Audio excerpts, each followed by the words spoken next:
Bike po muna ako. So ayan, nandito po ako ngayon sa tabi ng creek. Ayan po siya.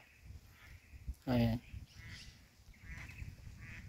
Mag-isa lang po ako nagbike. Kanina may meet akong isang nagbabike din, pero nasa 75 years old na.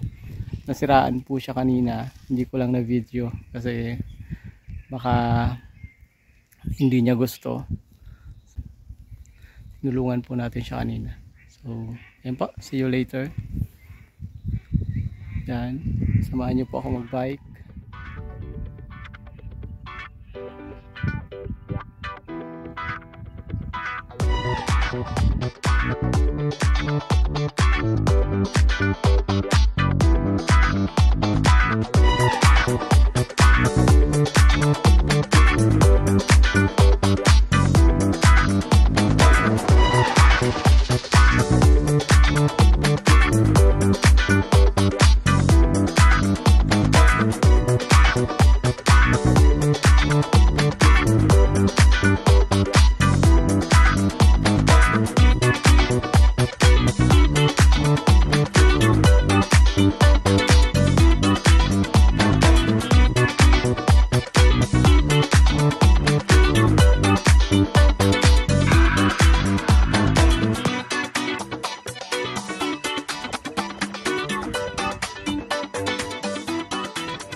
Napatigil po ako magbike.